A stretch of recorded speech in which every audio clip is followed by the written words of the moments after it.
That's Hi, and welcome to the online book launch for Yrik-Max Valentonis's book, Short Stories Without Provocation. I'm very excited about this book. I'm Karen. I'm the editor-in-chief of National Teeth Publishing, and I'm going to tell you my side of the story about how this book came to be, and then Max can tell you his side of the story of how this came to be. But 5 years ago, Gnashing Teeth Publishing put out our very first anthology and the history of Gnashing Teeth Publishing. It was called Heat the Grease, We're Frying Up Some Poetry. And he submitted a short story called For the Love of Chili. And that story stuck in my head. I mean, to this day, it's probably one of my top 5 favorite short stories ever. I'm not exaggerating. I think about it all the time. And Jennifer is my associate editor. And so I messaged her one day and I said, we're getting ready to start a new year. We're making plans for it. I said, I can't stop thinking about that story. I read Cranium Theater. I said, I've got to reach out to him and see if he has more. I need more.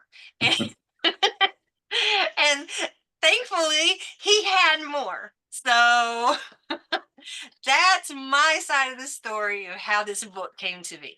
So I am thrilled that y'all are here with us today and anybody that's watching, because this book is a delight and you're going to enjoy every word of it. These stories are not like the typical stories that are floating around at the top of the New York Times bestseller list, because these are so unique and they're interesting, and they are stories that are going to stick with you for quite a while.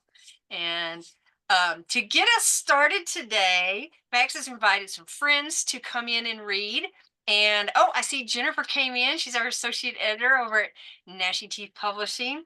And she's here today to cheer on Max. And we're going to get started, and we're going to let Lesli Richardson get us started today. And I'm going to read a little bit about Lesli so you can get to know her. Drinker of coffee, scribbler of words, gives good brain, mostly harmless. If you mix Deadpool, Harley Quinn, Stitch, and Hello Kitty, you're sort of close. Award-winning author Lesli Richardson, she, her, is better known by her USA Today best-selling author Timber Dalton pen name. The speed typist with a caffeine addiction is the author of nearly 300 fiction titles and counting. Her work ranges across an astronomically broad spectrum, from horror to post-apocalyptic mainstream sci-fi to scorching BDSM romance and nearly everything in between.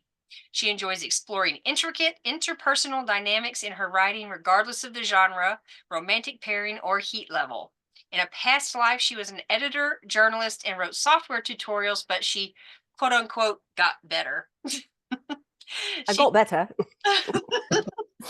She's also an educator and instructor on a variety of BDSM alternative lifestyle topics, and has presented at national conferences and before various groups. She tends to hobby hop like a squirrel on a meth bender, from karaoke to crochet, leatherwork to chainmail, tablet weaving to D&D, part-time Viking Shield maiden in training to skeet shooting, and teaching herself how to play, usually bad, various musical instruments. After she recently discovered in her 50s that she has both ADHD and ASD, that all finally made sense to everyone except her bank account. Rescue dog mom, cat caretaker, tortoise tamer, solitary, eclectic pagan witch, she lives in her own little world, but that's okay. They all know her there. The native Floridian lives in the Tampa Bay region in the 75-year-old house her grandfather built and in which she grew up, proving that no matter how far you go, you always come home. Yep. Now I'm turning it over to Lesli. Hi. Thanks for having me. Today, what I'm going to read is actually one of my works in progress. I have the first couple of chapters posted on my Patreon.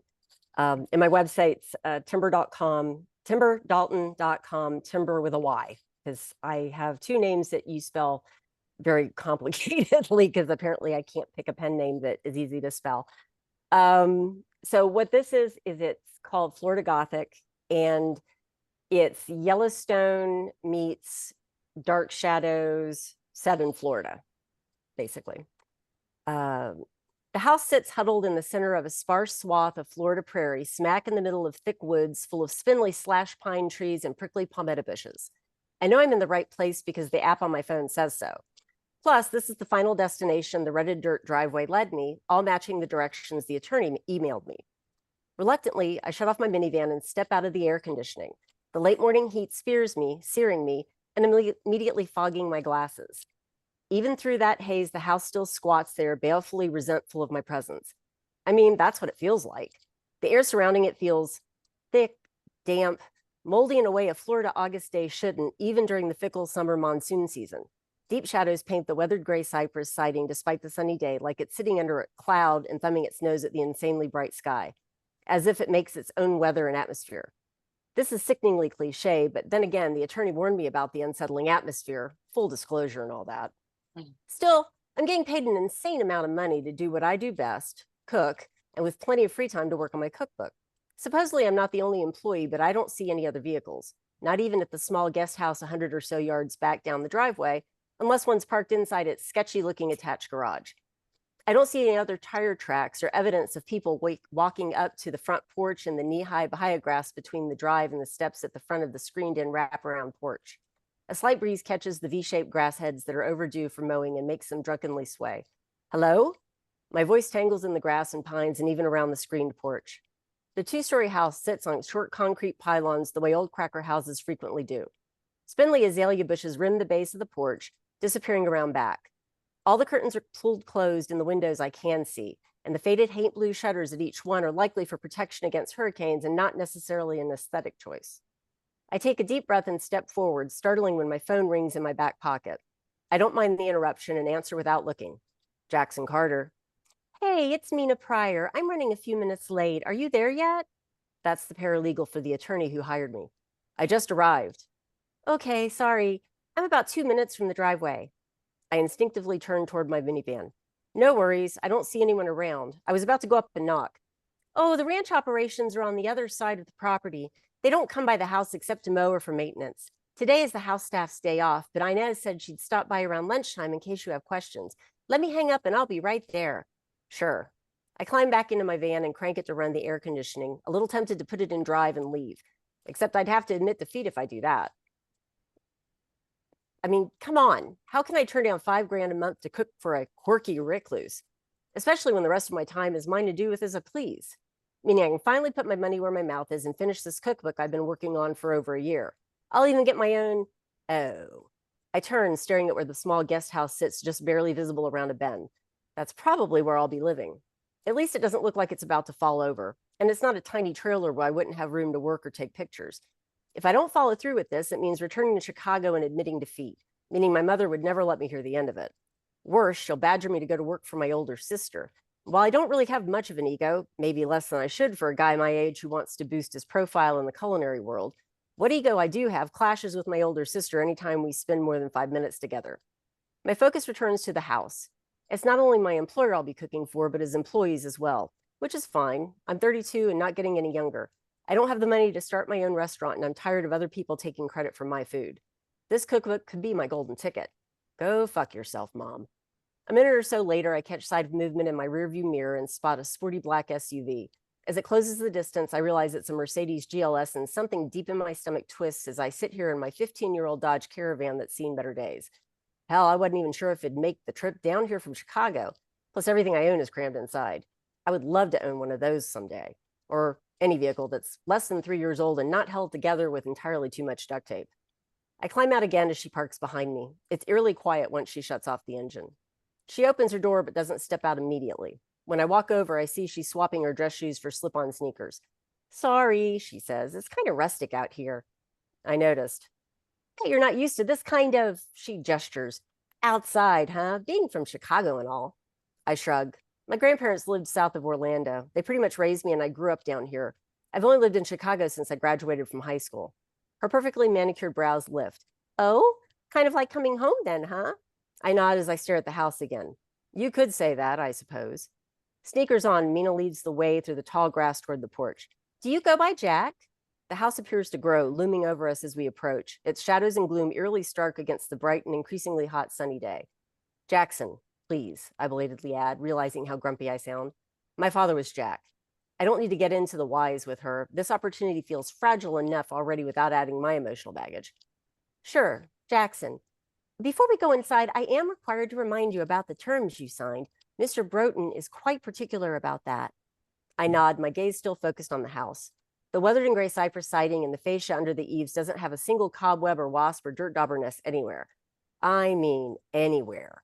That's fucking odd.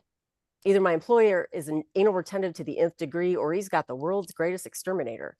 I look down when Mina grabs my arm, her green eyes intensely staring up at me. I'm serious. Her quiet tone feels out of place, as if we're standing inside a church.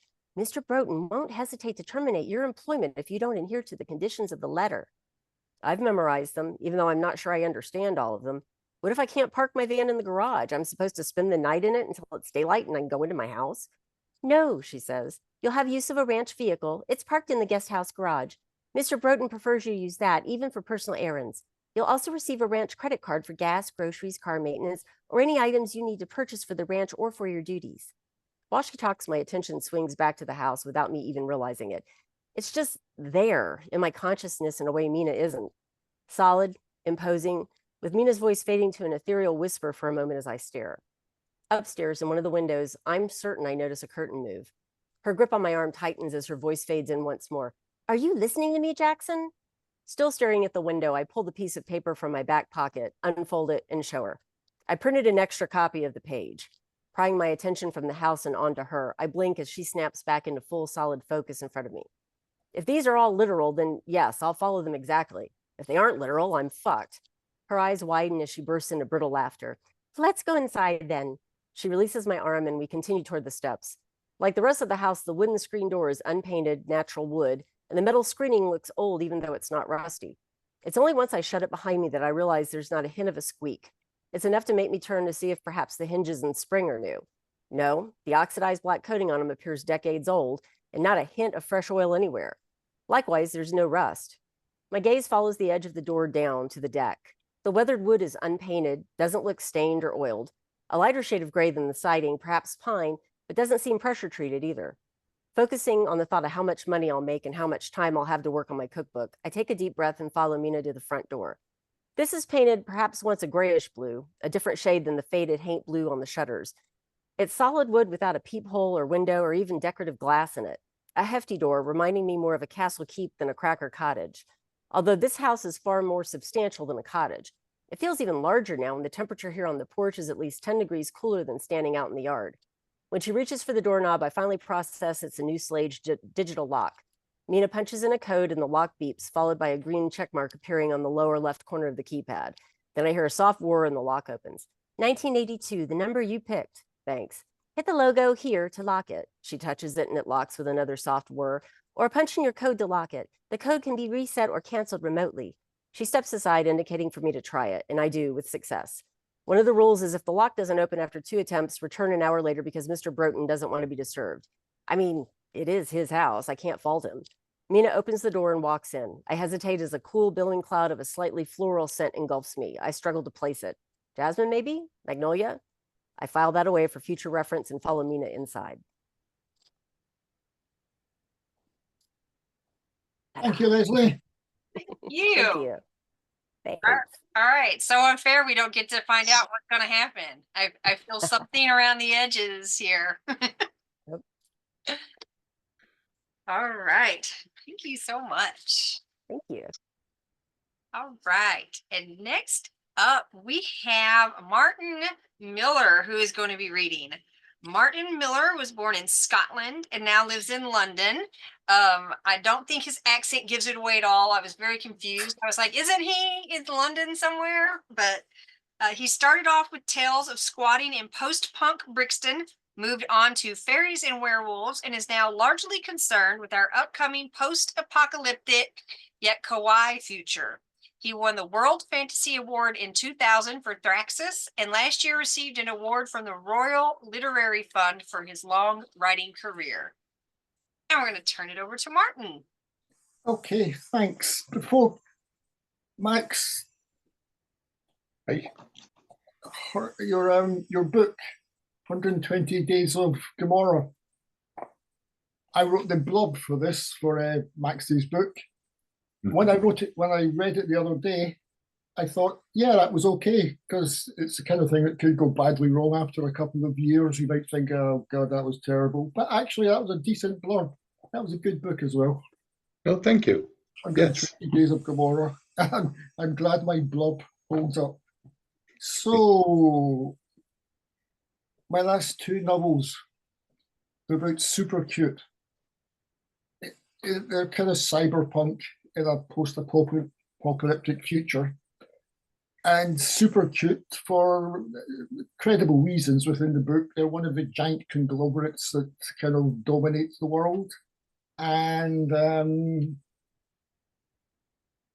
so part of the point is that the two women, Mox and Mitsu, who run this, they're not like in many cyberpunk things, you'd have some lone protagonist fighting against the corporations. But in this, they are one of the corporations, the kind of powerful and in charge. So what's happening here, and also that's the two books, Super Cute Futures and Super Cute Second Futures. And as I keep resisting reading glasses, I think I'm going to read from this. Yeah, it's a bit, it's like giving a strange light on my face. That can't be helped. So what's happening here?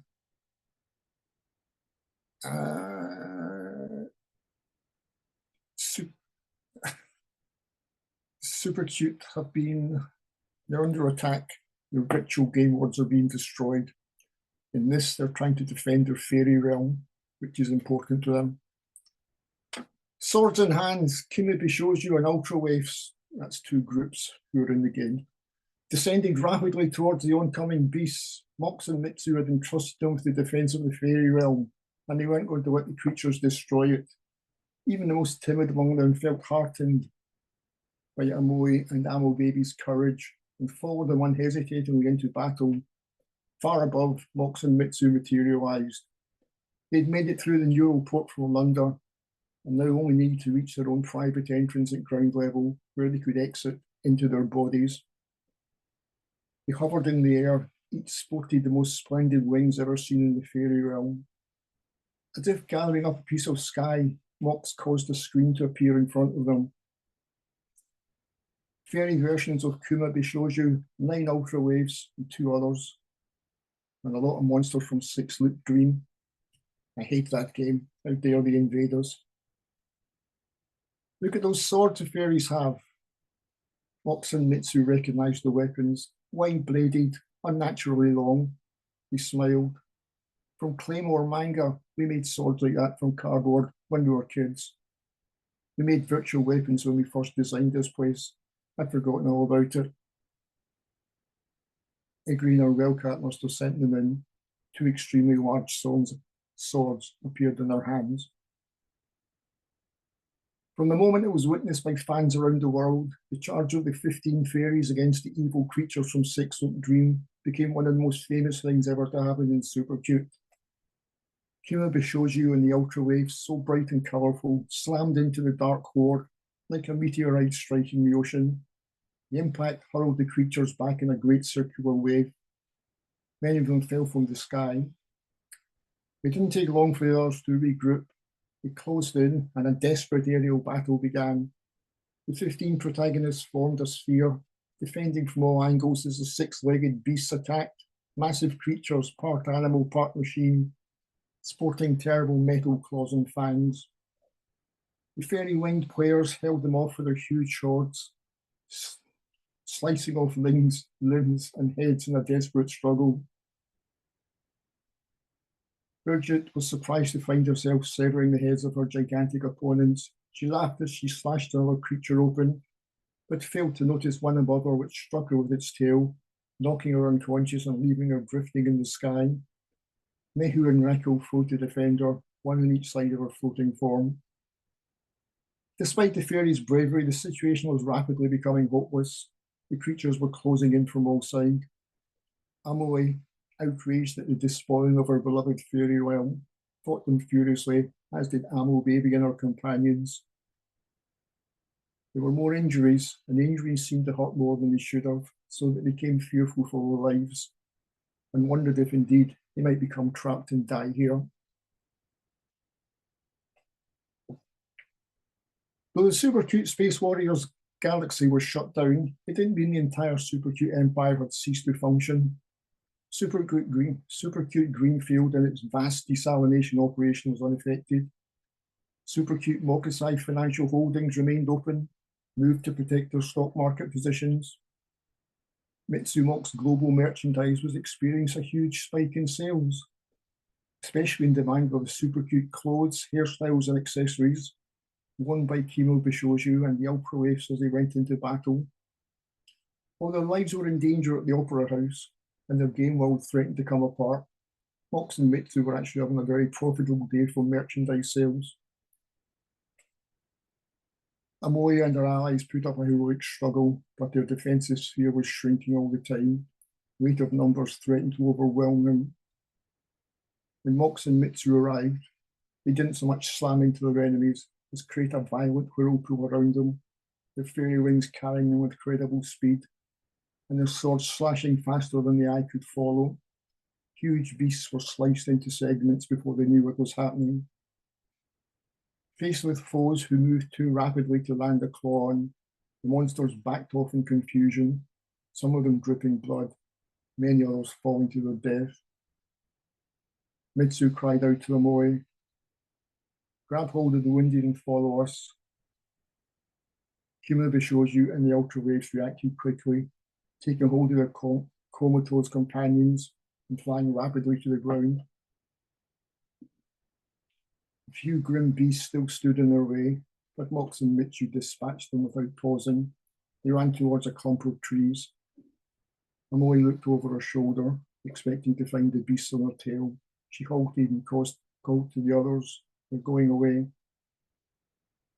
Up above, the creatures were peeling off from the formation, flying into the distance. It was curious. Amoy held out her hand. "What's this?" Black rain had begun to fall. He watched it pour from the sky. "Come on," Mitsu was yelling at her. Amoy saw that both Mitsu and Mox were unsettled by the black rain. As they hurried towards the trees, it struck her that she'd never fully appreciated Mox and Mitsu's history, the many things they'd done, the many experiences they'd had. They'd lived through very troubled times. She wanted to ask them about the memories of the black rain, but knew it wasn't the right time. "In here," Mox indicated a tree trunk. The secret exit flickered open. "This will take you back to where you came from." The Ultra Waves streamed through the hidden exit, taking their fallen comrades with them. Kimo Bishoju hesitated. "We don't want to leave you." "We're fine, we're leaving too. You've done what you needed to do." Bridget began to revive as her health points slowly regenerated. Raquel bundled her through the tree. Mehu and Aunt Rolly followed. The black rain poured down in the fairy realm. Mox grimaced. Mitsu took her arm. "Back to the opera," she said, and he flew through the exit.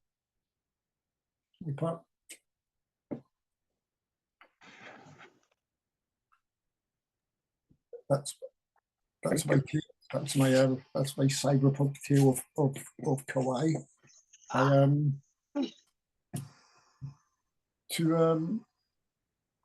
I wasn't going to come with props, but I do have something here. And Lesli Richardson.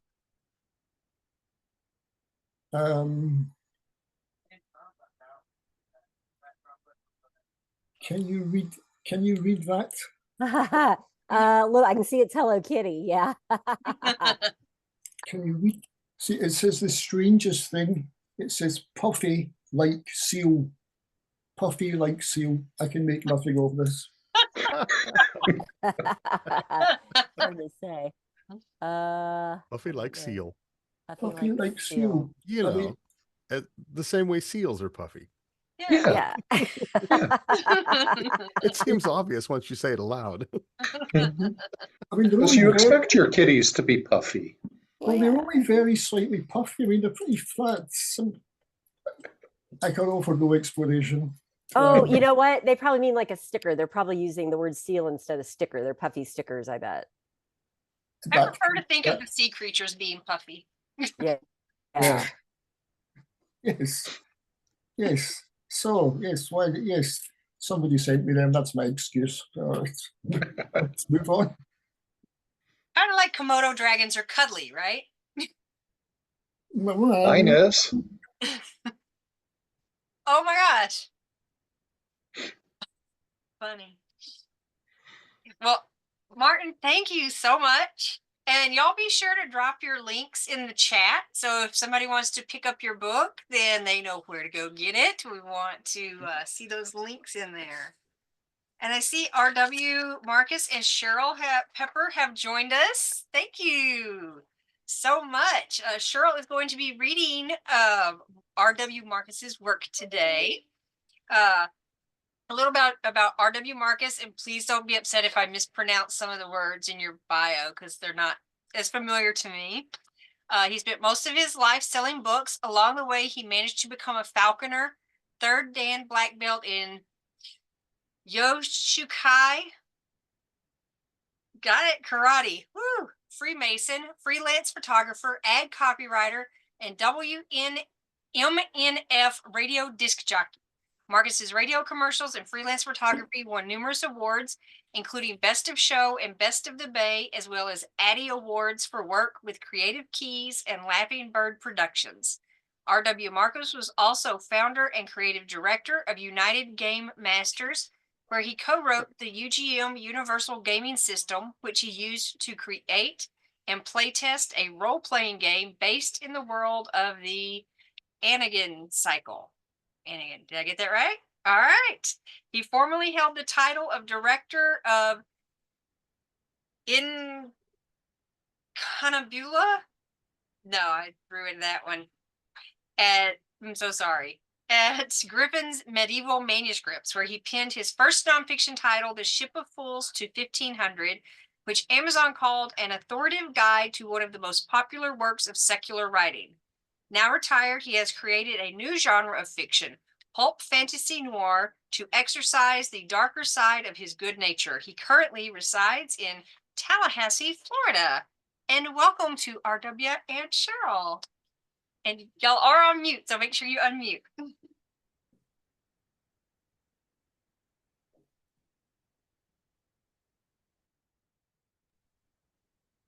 It should be in the bottom. I found it. There we Found go. it. Awesome. Great. Okay. Thank you. All right. What's this? Well, they're gonna put us on there in a minute, I Oh. think. Yeah, you should pop up once you start talking. Oh, okay. Do you want to say something Yeah. first? Hey, Max, congratulations, man. It's good stuff. Thank you very much. I appreciate it. And thanks for all your beta reading and all your support, man. I really appreciate that. Of course. My pleasure. And a little preface as to what you're getting. This is from book number 1, The Fate of Tomorrow. And basically, our main character's ship has been hijacked, and they have traced it to a seaport, and they are now seeking a contact so they can get their ship back. So, and then I'll turn it over to Cheryl. Okay. This is, without a doubt, the best idea you've had on this entire dreadful endeavor, Sean rejoiced, stepping out of the fog and into the bustling welcome of Hanno's Tavern. We're here for information, Shami, Mal chided, not to get drunk. Sham laughed. Perhaps you're not, but I'm having a drink. They made their way through the tavern to the back bar. It sat next to a hearth with a crackling fire casting a warm glow about the room. Noisy patrons filled a dozen tables running from the aisle to the bar. Most of the regulars were human, but Mal noticed a Balian couple at the corner table. The Balian's slightly elongated heads, pale blue skin, and strikingly beautiful eyes stood out in this mostly working-class human seaport tavern. Half-naked prostitutes made their way from table to table, soliciting drinks, dance, or sex from inebriated patrons. When one approached the Balian couple, they smiled and politely refused. They're a long way from home, Mal remarked. God's be damned, they're beautiful, Sham swooned. I think I want to fuck them both. Maybe I can buy them a drink. Mal's hand landed on his shoulder, blocking his attempt to approach them. Not tonight. she growled in his ear. Oh, all right, but I'm getting that drink. Mal ignored him and they approached the bar. A rotund, balding barkeep held an animated conversation with several patrons, punctuated by frequent bouts of boisterous laughter. The bartender's face went ashen upon noticing Mal, and he fell silent. You don't seem happy to see me, Hannah, Mal mentioned, forcing a pout. She bellied up to the bar, nudging aside several of the incredulous patrons who scowled at the interruption of their nightly conversation. I was hoping we could talk, Hannah, she said to the now sweating owner. And I would adore a drink, Sham chimed in loudly from behind her. I'm a little busy, Hannah weakly complained. It'll only take a centie, she assured. Reaching across the bar, Mal gently cupped her hands over the barkeep's drumming fingers. Sham pushed in next to her and cleared his throat loudly. She snapped a dirty glance at him before turning back to the barkeep with a defeated sigh and shook her head. Will you please, for the love of the goddess, give this man a drink so he will shut the fuck up? Hanno gazed warily over at Sham. The prodigal's face lit up when he gained his attention. I've not been to these parts, Sham conceded. What's your best, most powerful drink?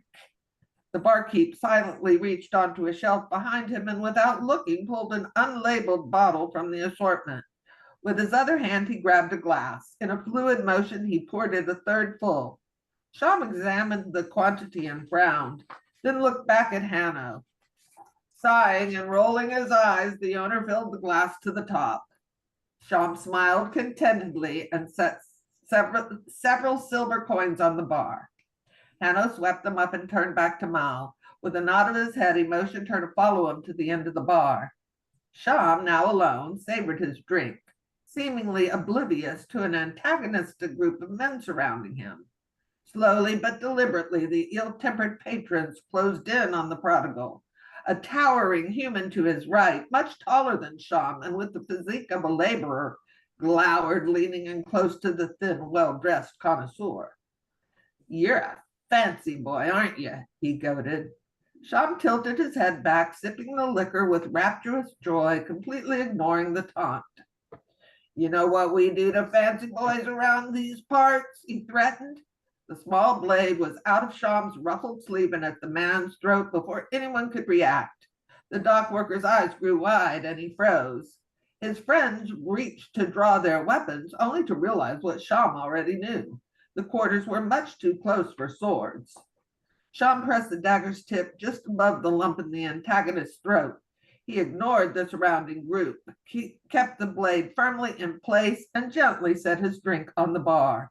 The royal calmly stared at the man formally threatening him, who now fought back, panicked. As I said, Sham began, never breaking eye contact, I'm not from around here. Now, I could cut your throat, but that would make a mess. It would also be bad for business for my new friend Hanno over there. Sham calmly retrieved his drink and took a sip, all the while not releasing the blade or breaking his stare. With a thin smile, he nodded toward the malevolent group surrounding him. Then your friends are going to want to kill me, and they, of course, will have to die. I would seek to avoid that. At the end of the bar, Mal leaned into Hanno. Have you seen Soshi lately? The tavern owner glanced down the bar and nodded at the situation Sham found himself in. A quick glance preceded a nod over the head. Yeah, he's okay, Mal reassured. Hanno lifted his hand to shield his mouth. She makes her rounds just about now. The usual route? More or less.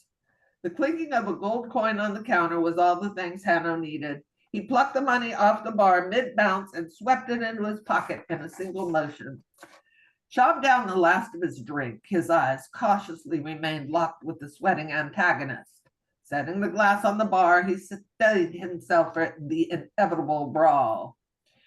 Now, if we can all act like... Mal stepped up and grabbed him by the arm, interrupting his monologue. Come on, let's go, she demanded. Sham grinned and withdrew the blade from the man's neck. 6 pair of eyes narrowed to angry slits when she pulled him away, clearly enraged at being bested by a fancy boy. Alas, I must go, he said to the dumbfounded mob. Apparently, duty calls.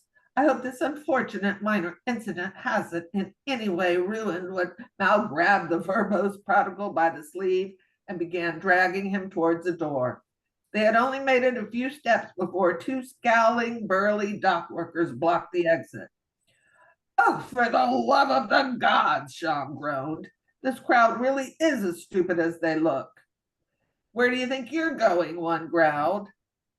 Anywhere with a better clientele than here, Sean said, sounding bored, sensing the others coming up behind him.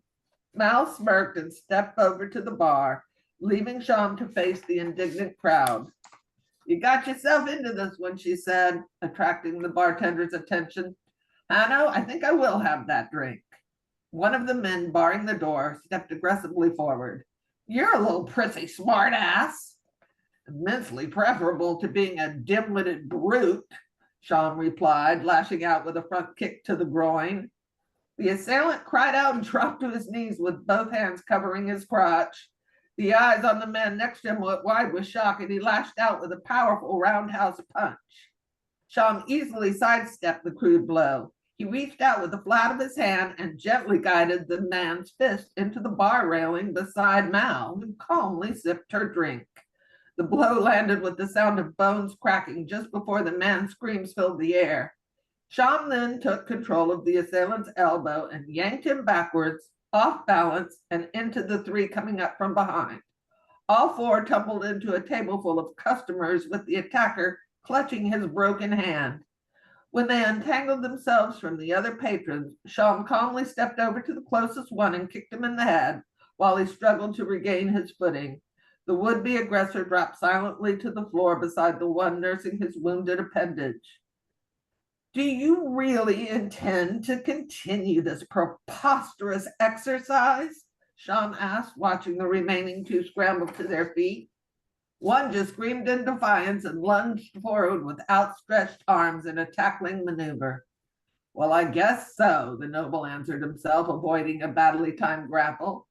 Sean seized the back of the man's shirt and assisted his fall, plunging him headfirst into the side of the bar with a loud thump.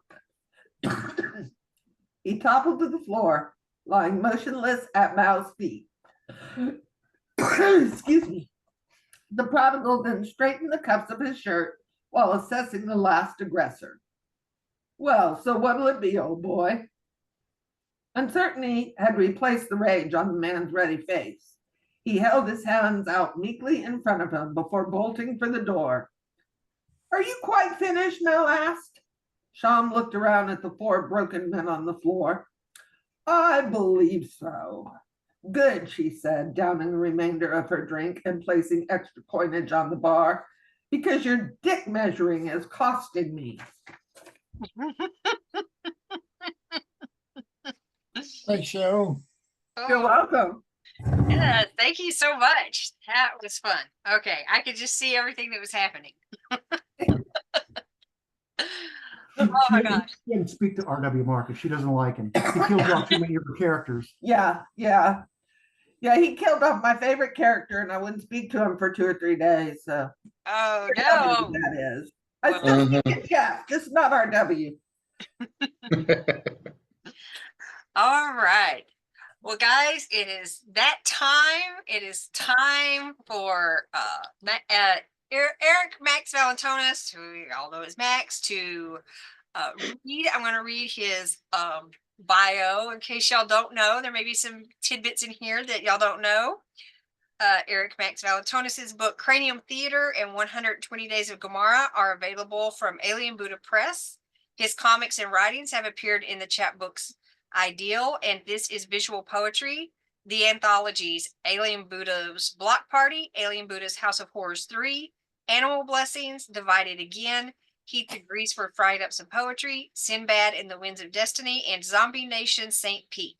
He earned a BA in English and American Literature from the University of South Florida and an MFA in Poetry and Prose from Naropa University.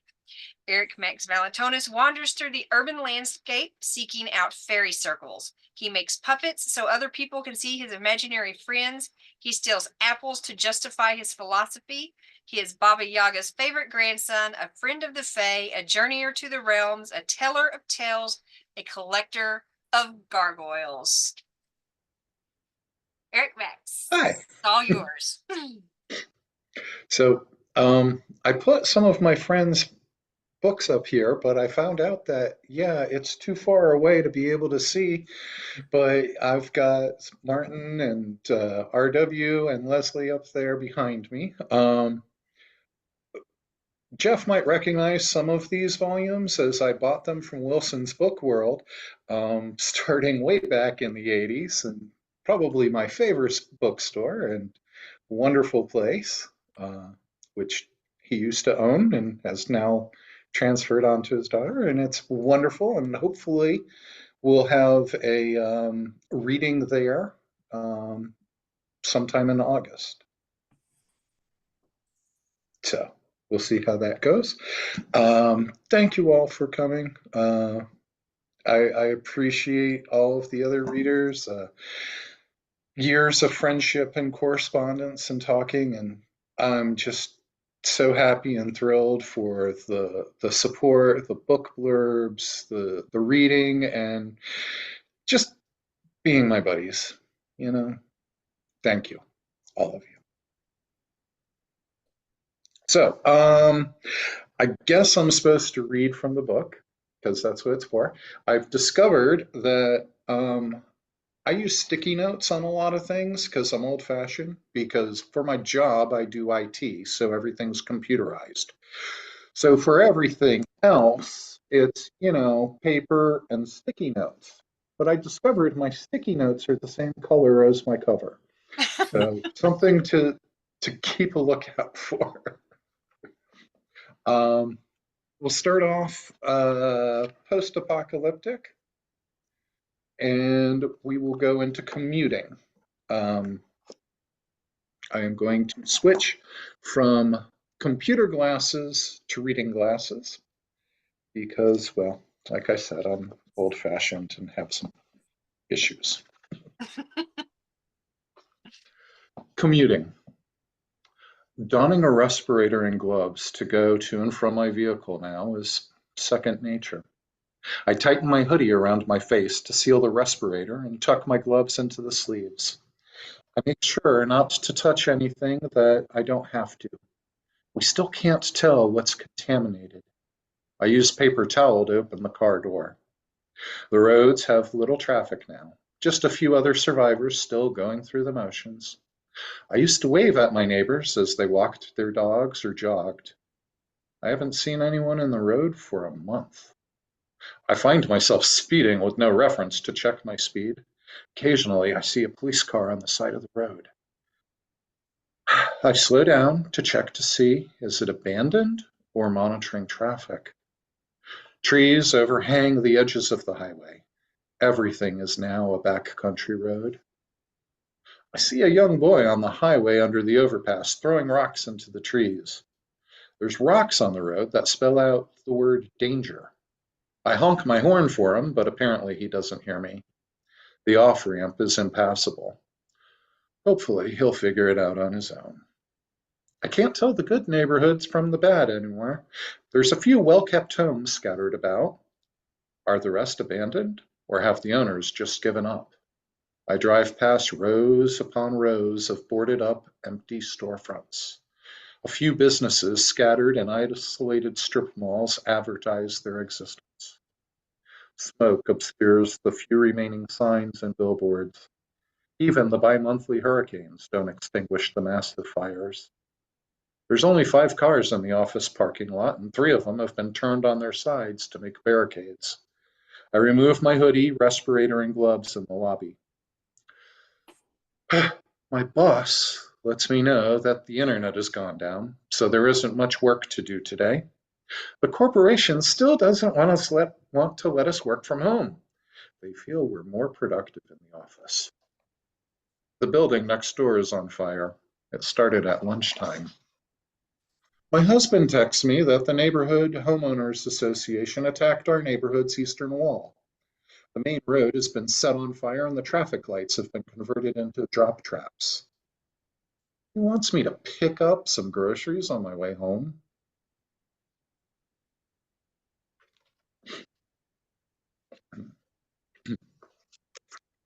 And we'll get a little piratey. Legend of the 12 Skulls. What does the captain keep in that box on his desk? Don't ask about that. That's the captain's secret. He'll tell no one what's in there. I've seen it once. Horrible. What do you mean horrible? What could be in such a little box that's so bad? Skulls. Tiny skulls. A handful of them. What kind of skulls? Don't listen to him. He's full of superstition and nonsense. Human skulls, the size of a halfpenny. 1. Many years ago, when the captain was just a master's mate on his first ship, they sailed the Pacific in search of Comte Le Perou's missing ships. The journey was long and they encountered many terrible storms on the way. His captain was strong on discipline for his crew. Many said cruel. The conditions had them work days straight without break. The sea claimed many tired and unlucky sailors before they reached land. When they reached the Solomon Islands, there was no trace of Comte Le Perouse or his ships. His captain ordered a quick resupply, and then back to sea. The second mate and chief gunner mounted a mutiny. Many of the sailors were weary of the dreadful voyage and not eager to face the storms again, and they harbored no love for the captain who brutalized them and was so callous about the deaths that they had already incurred. The battle was fierce, but that captain held his command. He had the mutineers flogged and then beheaded. He kept the skulls of those mutineers and gave them as a gift to our captain when he got his first command.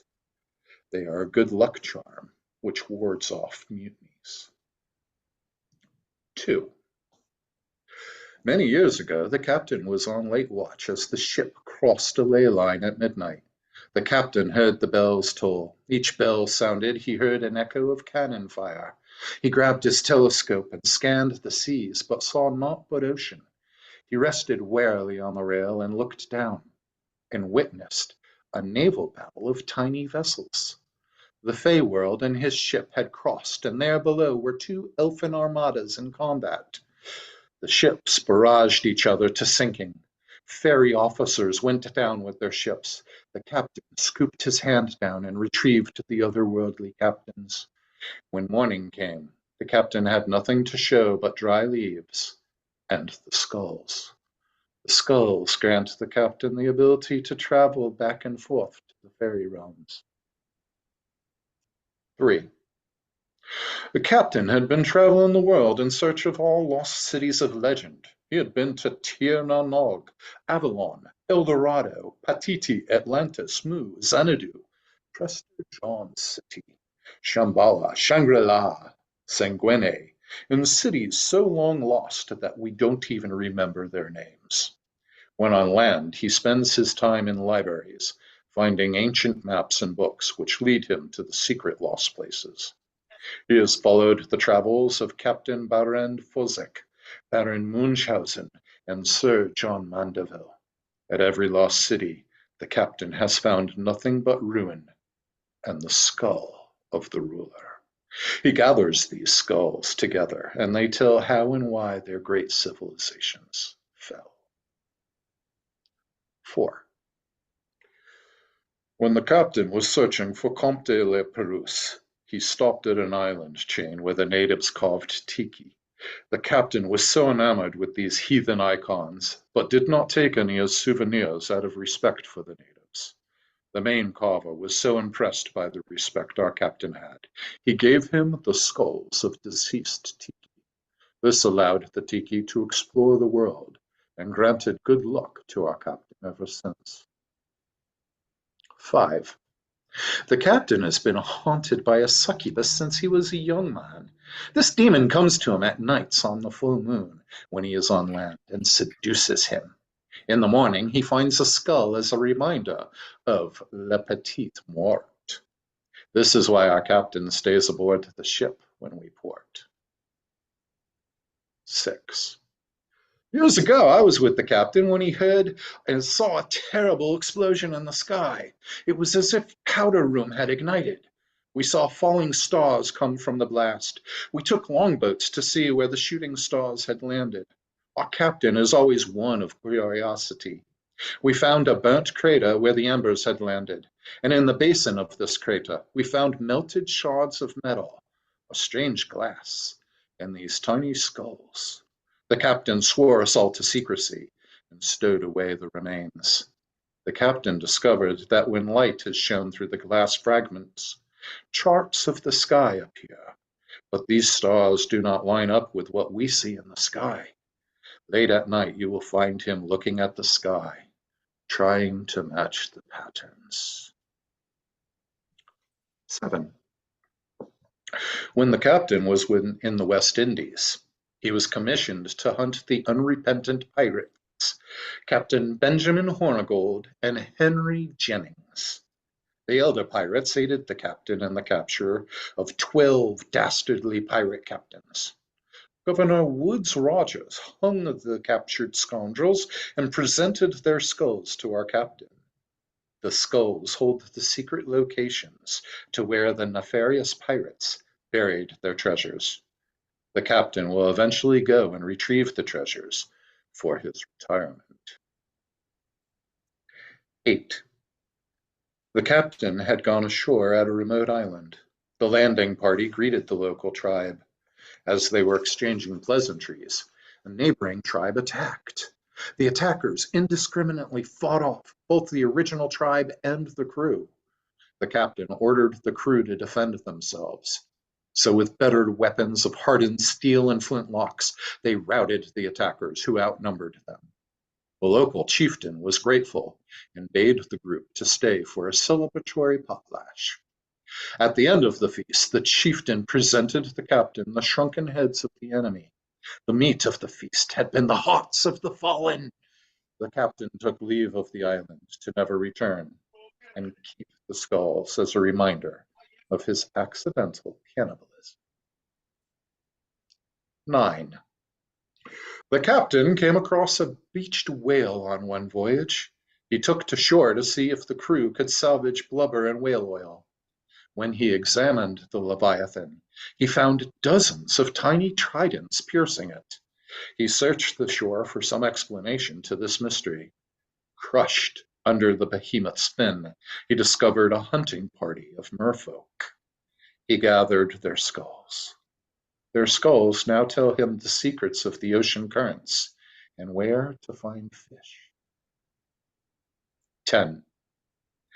When the captain was a young man studying philology in Vienna, he met a man at a cafe who claimed to be the famous alchemist Praetorius. They spent many evenings discussing philosophy and science as those at university are wont to do in their free time. Praetorius claimed to have created homunculi using science to duplicate the ancient Hebrew golem of Prague. The captain naturally disbelieved Praetorius's claim. Praetorius became nervous, saying one of his colleagues was jealous of his success. Praetorius's house burnt down under mysterious circumstances one night, and Praetorius disappeared. The captain went to the burnt rubble and found the skulls and took them. The skulls whisper the secrets of creating life. 11. The captain was sent to find what happened to the HMS Friday. With his crew, he sailed for months with no trace of the lost ship. On Friday the 13th, at dusk, they saw a glowing ship headed toward them. The captain ordered evasive maneuvers, but the ghostly ship kept pace with them at every turn. The other ship would have rammed them broadside, but instead vanished. On the deck were the skulls of the command crew. The captain communicates to the land of the dead through the skulls. 12. All captains have such a box. The Klabratoman, the kobolds who care for ships and bring them luck, go to captains they like and entrust them to guard the skulls of their ancestors. If a Klabratoman does not like a captain, they hide the skulls. If a captain mistreats or loses the skulls, the Klabratoman curses the captain. Never trust a captain without such a box, for it means there is no luck on that ship. So, this is how my crew spends their time, telling silly ghost stories. Captain, we were just wondering, it's just a game. Were there any truths to these tales? Maybe. Good story, Max. Thank you. That was enjoyable. Mhm. All right. I really I'll liked that. Thank you. I'm going to do one more long one, and then we'll finish up with a short one. Of course, one of my tales from Baba Yaga, childhood games. Gregory, be home before dark, and don't go into the forest, or Baba Yaga will catch you and eat the flesh from your bones, Mother calls out. Yes, Mother, I'll be home on time. And he means it. Gregory was just afraid of Baba Yaga as he was afraid of Mother's spanking. It was even worse if Father got upset. Gregory quickly runs from the cottage to the far side of the cabbage field, where all the village children are already gathering. There's a field past the cabbages with some trees before the forest begins. The path that leads into the forest is wide and well known. The children have some secret paths into the forest which led to a clearing. The real secret was which adults use those paths at night for rendezvous. He hears Odd and Olaf arguing as he runs. Odd and Olaf are brothers, almost a year apart. Olaf is just slightly bigger and older than Odd. Gregory stops and picks up a stick. A stick is one of the most wonderful and magical toys for a child, has almost a limitless potential for transformation and use. Gregory knocks a rock in front of him with the stick. The rock skips 4 or 5 feet ahead, and Gregory runs in that direction and hits it again. The game, with no rules and one player, is immensely satisfying and meditative. Walk, walk, hit, and run. Walk, walk, hit, and run. Stop bickering. We can play a game we all like, says Helene. We'll only play sissy games. I am a real man, Olaf says. You're just a baby and play stupid games, says Odd. You're the baby. I'll show you, Olaf says. You can't, says Odd.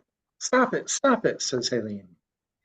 We will play Cossacks and gypsies. Odd is the gypsy. Get him, Gregory speaks. Gregory swings the stick and hits Odd hard on the right thigh. Odd yelps and his leg buckles. The other children join in hitting Odd with sticks in their hands. The sticks, they pretend, are the whips and swords of the Cossacks. Helene takes 2 steps back and chews on her lip.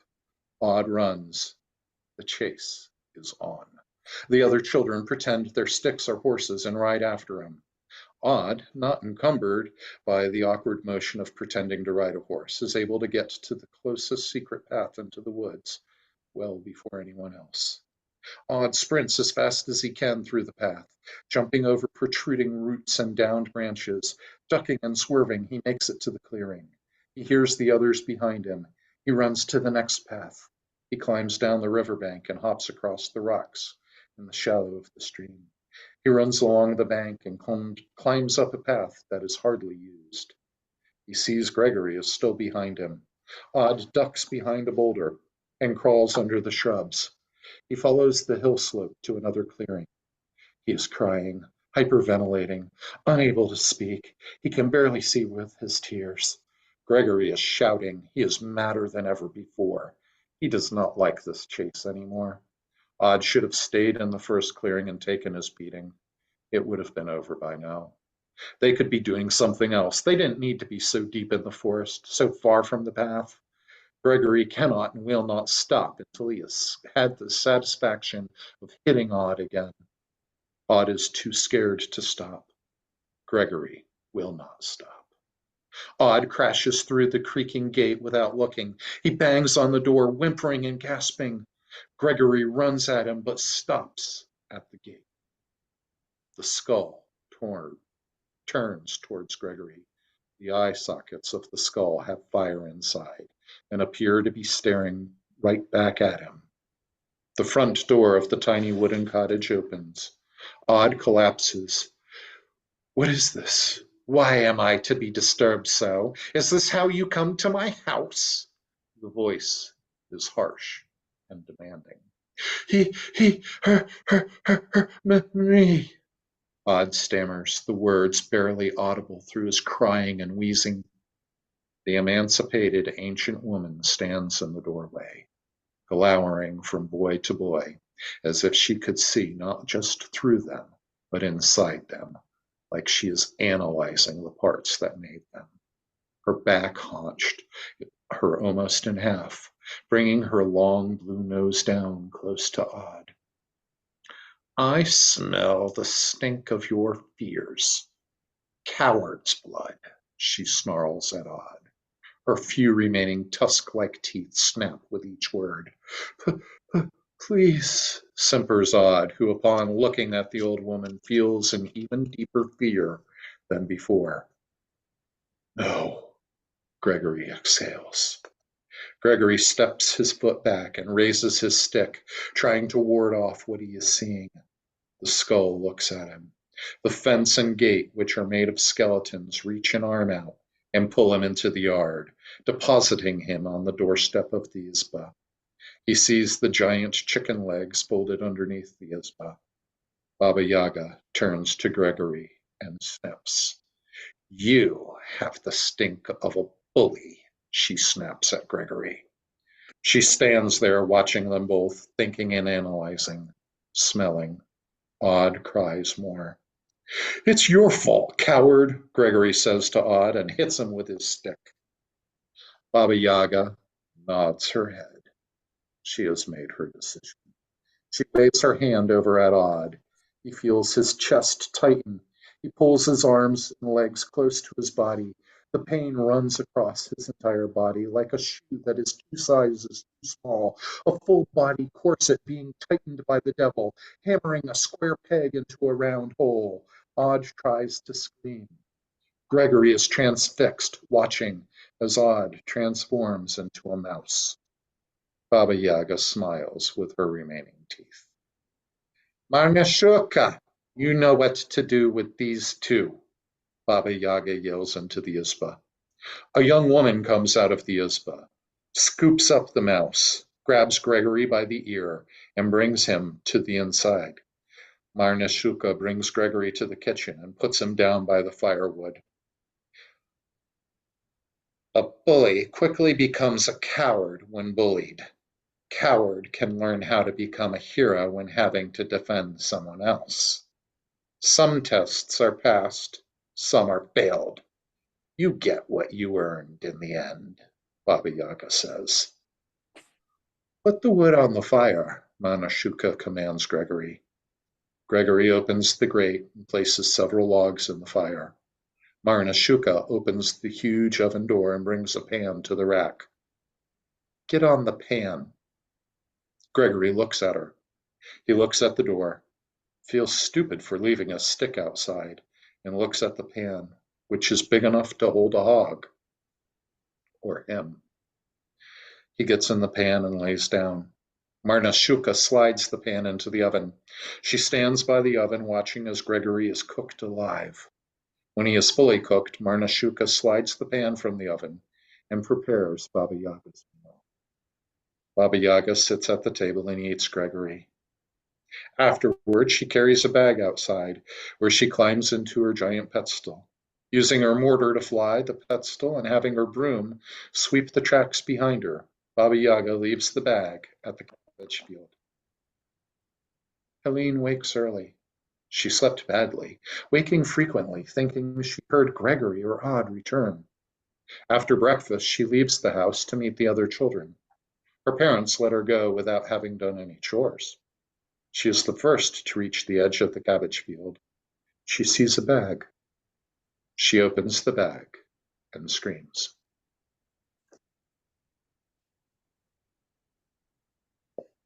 Well, because we all love Baba Yaga. Yes, we do. And I will finish with one quick one. Watching. It all started with reality contest TV shows. The cooking competition were his and his wife's favorites. They even tried to recreate some of the recipes. The production companies came up with the shows for every competition possible. Tattooing, film makeup, building motorcycles, and robot combat. They showcased amazing skills that most viewers didn't have. New shows were needed and developed quickly, without deep reflection. Slowly, the display of skills and talents faded away. The shows focused on competition and game playing. The televised contest became the new job application. It took a season of struggle to get a minimum wage job washing dishes. Careers were rebooted and retconned until canceled. Very few made it to reruns. Everyone binge watched every show. Everyone becomes a contestant eventually.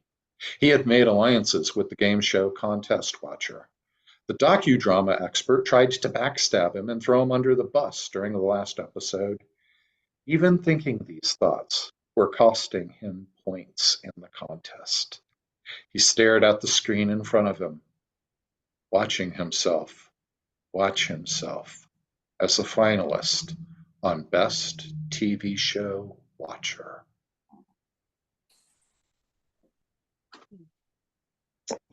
All right. Thank Thanks you. for these, Max. Hey, Max. Hope you enjoyed them. That was Yeah, awesome. I did. Yes, excellent, excellent, excellent. So if you haven't gotten your copy yet, you can go to our website and pick that up, or Amazon, it's available. Should be barnesandnoblesonline.com, whatever their website is for Barnes and Nobles. But yes, it's out there in the universe. If you have problems finding it, let us know, and we'll be happy to send you directions for how to get that. I'm just going to post the link actually. So now I'm going to open it up to see who has questions for Max or any of our guests today. Yeah, we're up. Yeah. Hey, Max, Yes. what's the wing velocity of the unladen swallow? African or European? Thank you. I That's all I kind of got. expected that question from this crowd. It's an appropriate one. So what's your favorite color? Blue. No, green. That's right. All right, I have a question for Max. In this collection, which was your favorite piece to write? Oh, wow. That's always to write was actually Tales of the Aeonid Detective Agency, The Case of Jack Frost. That was the one that I used to apply to the Naropa Institute, or Naropa College now, for my master's. And I had so much fun just trying to build the layers and the horrible pun. And it finally paid off because Hubert Selby Jr. was the one who critiqued it.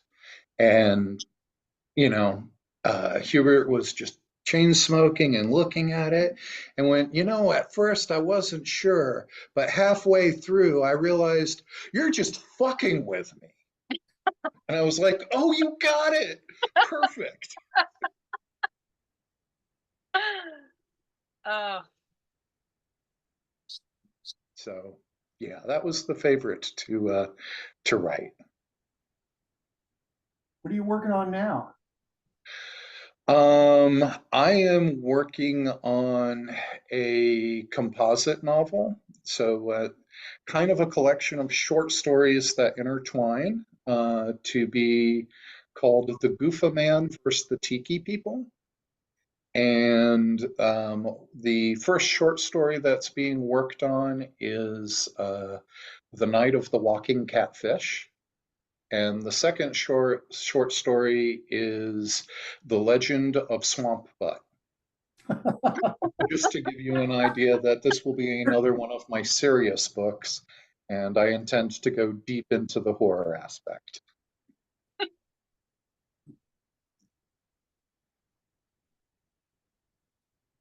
All right. Anybody else? Max, how are you getting on with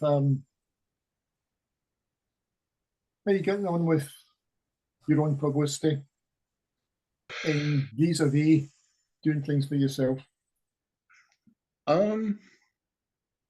That's always a fun and tricky one because I'm not a great publicist, but I use social media as much as I can to keep people engaged, to keep people coming to my site.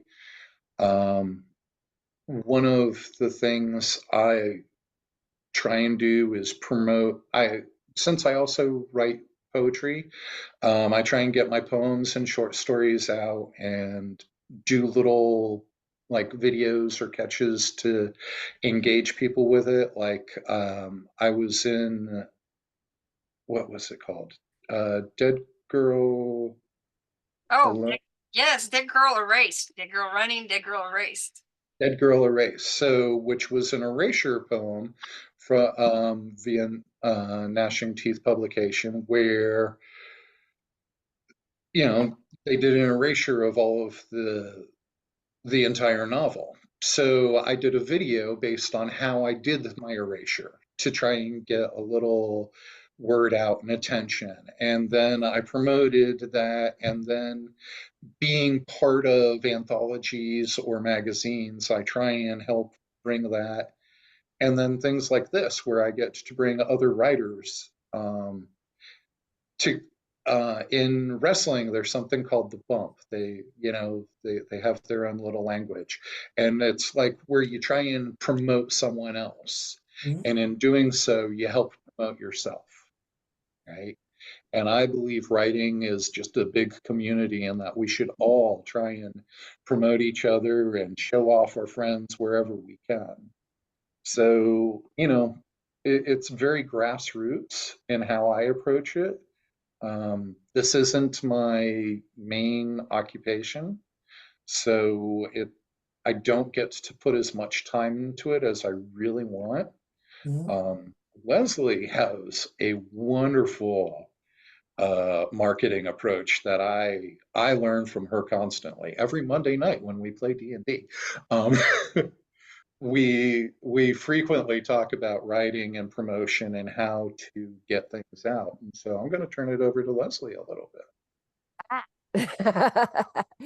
You're on the spot, baby. I'm on the spot. My first fiction novel was published on 8808. I had been writing for quite a few years before that. And the publishing landscape has changed a lot for indie versus trad pub versus self-publishing. When I first had my fiction published, you couldn't just submit your novel to Amazon. You had to be with a publisher, whether you did an LLC and formed your own, or whether you were signed with a publisher. And I learned a lot from a lot of the indie authors back then that started with houses that aren't even around anymore for various reasons, like Alora's Cave or Lucid or any of those kind of publishers. And some of those authors went on to also be trad pubbed or hybrid pubbed. And the thing is, you always start with your website as the center of your web, because you control that. You control your domain name. You control, ideally, you have a hosted website that's not WordPress or Blogger or Wix or whatever is around now. And you build out from that. You have your email list, you have or whether it's you use the subscription to your blog posts, because like there's some functionality with the self-hosted WordPress, you can do that, or you have an actual email list, and then you build out that, but you build the long tail, because it's the one thing I've learned since this is my evil day job, is that you're not, you can't focus on rank. You have to focus on bank. And some people will hear me say that and go, oh, but I can't pay my bills with rank. I'm not Stephen King by any stretch of the imagination, but you find your readers, and you sometimes you have to write to market, but usually what you do is you write for yourself as the first reader, and the readers that like your writing will follow you, and they will be your own best word of mouth. And you have to cultivate that gradually. It's not something, I mean, some people get the lightning strike, but literally it's easier to get struck by lightning in Florida than it is to get the 6-figure book deal and and you build it up over time. And you can have a persona with your readers, but you have to have an authentic persona. You can't catfish your readers. You can't say, oh, I'm a 64-year-old chain smoking white dude when you're, a 25-year-old girl doing something, or vice versa. You need to pick a persona that is an extension of you, and you don't have to tell every dirty secret to your readers, but you stick to that with your brand. Being an author is a brand, and again, I know some people say that, I think that's a dirty word, because you can have the art with the brand. And back in the Renaissance, I mean, artists were paid by patrons. That's how they made a living. So they worked for money, I mean, it's not it's not something that is not congruent there when you talk about that. So you build it slow, you build it gradually, and you just keep working on it, and you don't give up, because you have to stay flexible. Everything is changing. And again, now with the advent of AI flooding the market, but you have to find your readers, and they'll stick with you, and they will help you pull in more readers, because word of mouth is still, to this day, the strongest advertising you can get. And it's slow and steady, but as more readers find you, they're going, oh my God, look, did you see this book? They'll recommend you, they'll review you, they'll share your stuff. And it's for me, it is a full-time job, because it is my evil day job. But even for people who it's not their evil day job, that's how they will build their readership, especially in very niche genres, or tropes, or depending on how far down you want to drill. And it's ever changing, but it's also constant in that you find your readers, and you don't be a jerk to them, and they will help you grow over the years. They will follow you, and they will read what you write, even if it's not necessarily something they might, if you venture into a different genre, they'll still probably follow you because they like you as a writer and as a person. So I hope that made sense. Yeah. Ma'am, thank you for that. Well, I know we're super, super excited that y'all showed up today to support Max and his new book.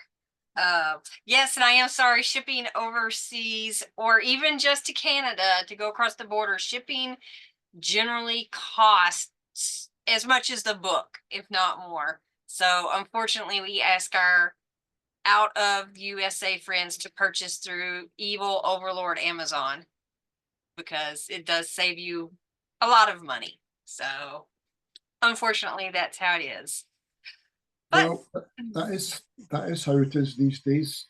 Amazon is an evil overlord, but I would be lost without it these days. I'd just be sunk without it, honestly. So the world just seems to have gone that way, really, and just nothing can be done about it.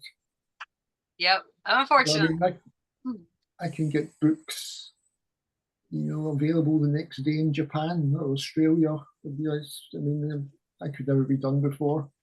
I used to be, I was published for a long time by kind of mainstream publishers, and I don't really like or need them anymore. They don't particularly need me either, but you can manage without that now these days. And some of my last publishers did such a bad job, and their idea of publicizing me was my social media, basically. That was it. That was their entire thing, was for me to do it on social media.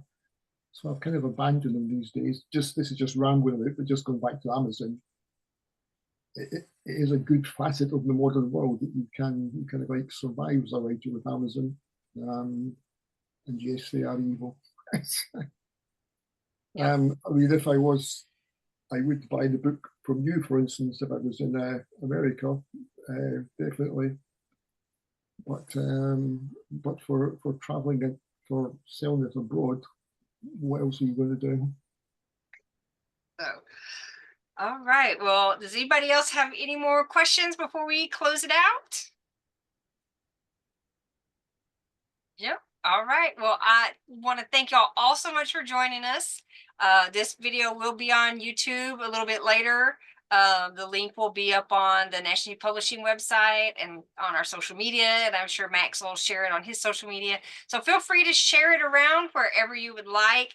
And I always want to give it up one more time for Max. Thank you so much for an amazing Cheers, Max. book. Thank you all very much, and I appreciate you being here and supporting me. And I look forward to the next time we all get to be together in one way or another. There we go. Very good. Thank you so much, and everybody have a great rest of your day. Pleasure Okay. listening to all of you. Take care. Thank you. Bye-bye. Thank you. Thanks for the invitation. Bye. Yes, thank you.